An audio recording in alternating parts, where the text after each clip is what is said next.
মালয়েশিয়ার সাবেক প্রধানমন্ত্রী ও আধুনিক মালয়েশিয়ার স্থপতি মাহাথির বিন মোহাম্মদ বাংলাদেশের রাজনৈতিক নেতৃত্বকে বিভক্তি এড়িয়ে ঐকমত্যের ভিত্তিতে কাজ করার আহ্বান জানিয়েছেন।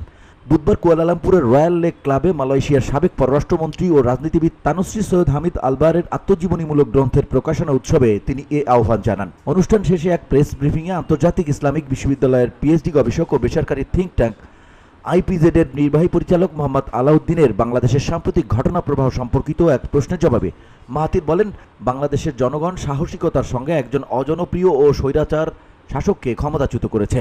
এখন তাদের সামনে সুযোগ এসেছে বাংলাদেশকে পুনর্গঠন করার। বিভক্তি এড়িয়ে ব্যক্তির দিকে না তাকিয়ে দেশের দিকে তাকিয়ে ঐক্যবদ্ধভাবে কাজ করলে বাংলাদেশ নতুন করে এগিয়ে যাবে বলে মন্তব্য করেন মাহাথির মোহাম্মদ। তানুশ্রী হামিদ আলবার বলেন, বাংলাদেশ দক্ষিণ এশিয়ার একটি গুরুত্বপূর্ণ দেশ।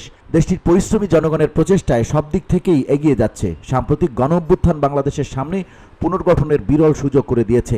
টেকসই গণতন্ত্রের জন্য তিনি আয় ও সম্পদের বৈষম্য কমিয়ে আনার জন্য কার্যকর ব্যবস্থা গ্রহণের উপর জোর দেন।